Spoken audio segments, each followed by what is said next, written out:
and we would grab a quick bite to eat. And we'd try to watch the Three Stooges, as much of it as possible before Mother would come in and say it's time to go to the recording studio. I also, Michael, remember a time when I went into the record store and there was this man purchasing a lot of CDs, and he would go and grab another batch of CDs. He was an older gentleman. He had short afro, butt crooked teeth, and his clothes were rumpled. I walked up behind him and said, "Michael, what are you doing in this store?" He turned to me and said, "Marlon, how did you know it was me?" I told him, "You're my brother. I can spot you anywhere, regardless of your makeup. I know your walk, I know your body language, and those shoes did not help." Michael wore the same shoes wherever we went. But I guess that was his way of trying to experience what we take for granted. We would never understand what he endured. Not being able to walk across the street without a crowd gathering around him. Being judged, ridiculed. How much pain can one take? Maybe now, Michael, they will leave you alone.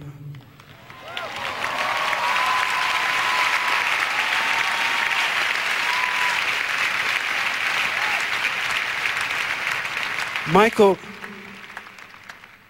was the voice of our angelic trumpets, and he will continue to be the voice, that angelic voice in heaven, nearest to our Creator, and waiting us when our day comes to pass. Michael, I love you. I will miss when we said our goodbyes. I will hug you and I say I love you, and your response was, "I love you more." You know, the Lord has a purpose for everything, and sometimes we just can't see it or understand it, but it will be made clear to us when we reach that ultimate reward of being in His presence. And Michael, you're there. You're right there. You have finished your work here on earth, and the Lord has called for you to come home with Him. So I thank you, Michael. I thank you for all the smiles that you've placed in many people's hearts. And I thank you for everything that you've done for others across this globe in the Lord's name. And I have one request, Michael, one request.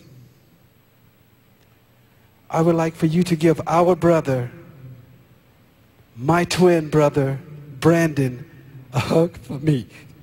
I love you, Michael, and I'll miss you.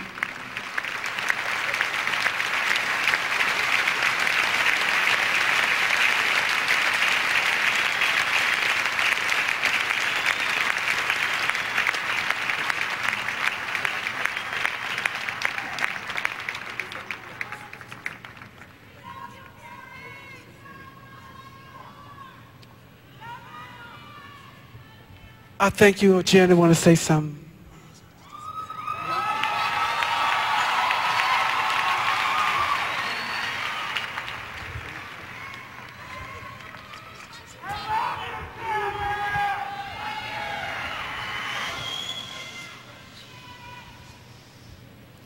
I just wanted to say, speak up, sweetheart, speak up.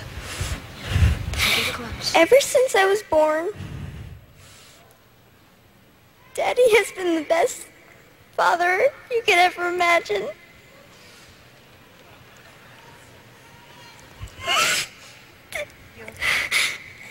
And I just wanted to say I love him so much.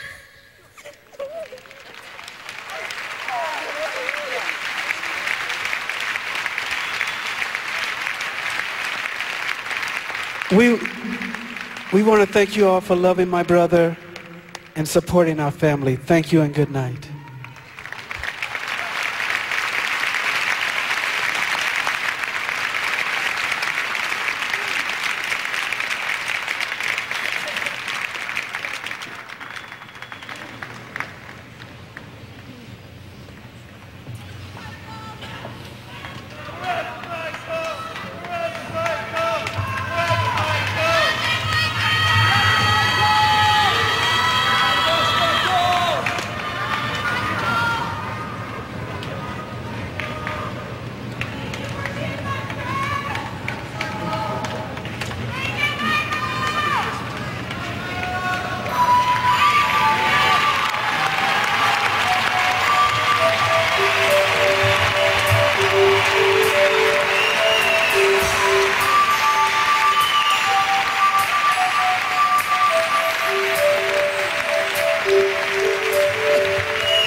just before we go. There will never be another Michael Jackson. His musical presence has left its mark on his family, his friends, and the millions of fans who have sang and danced, or at least tried to do so, like Mr. Michael Jackson.